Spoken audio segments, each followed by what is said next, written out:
Good morning. আবার চলে এসেছি শীতের সকাল, মানে বুঝতেই পারছো গায়ে শীতের কোনো চাদর না থাকলে হয় না। তো আজকে শনিবার, নিরামিষ সবটাই রান্না চলছে। তো তার সাথে মাঝখানে ভাবলাম একটু চালতার আচার বানাবো। তো সেই চালতার আচারটা কিভাবে বানাচ্ছি সেটা তোমাদের সবার সাথে আবারও ভাগ করে নিচ্ছি। যদিও একই রেসিপি, কিন্তু তাও আমি মনে করলাম তোমাদের সাথে শেয়ার করে নিলে একটু হয়তো আমারও আনন্দ লাগবে, তোমাদেরও আনন্দ লাগবে। চলো, কড়াই বসিয়ে দিয়েছি। কড়াইটা একটু গরম করার জন্য শুকনো কড়াইতে আগে গোটা মশলা যেগুলো সেটাকে একটু ভেজে নেব, দিয়ে মিক্সিতে গুঁড়ো করে নেব। তো তার জন্য আমি এই প্লেটে রেখেই দিয়েছি কি কি দেব: শুকনো লঙ্কা, গোটা জিরে, গোটা ধনে, মেথি এবং তার সাথে অল্প একটু মৌরি। এগুলোকে আমি গরম করে নেড়ে নেব।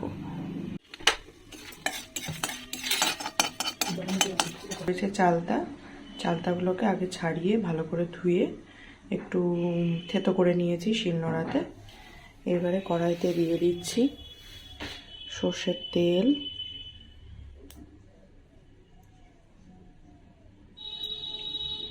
তেলটা গরম হলে তাতে দিয়ে দেব ফোড়নের জন্য 5 ফোড়ন, সঙ্গে শুকনো লঙ্কা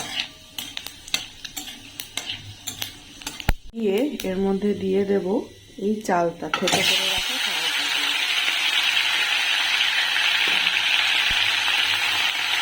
এই লবণ আর হলুদ দিয়ে এইবারে চালটাকে ভালোভাবে নেড়ে নেব। একটু সামান্য তেলে নেড়ে নেব, তাতে চালটার যে কাঁচা একটা গন্ধ থাকে সেটা কিছুটা চলে যাবে। মিষ্টির জন্য আমি ব্যবহার করেছি গুড়। এটা অপশনাল, মানে এই গুড়ের জায়গায় অনেকে আবার চিনিও ব্যবহার করে থাকে, সেটা ডিপেন্ড করছে তোমরা কে কোন মিষ্টিটা খেতে বেশি ভালোবাসো। আমি গুড়টা প্রেফার করি, তাই আমি গুড় ইউজ করেছি। এটা দিয়ে বেশ সুন্দর পাক ধরেছে।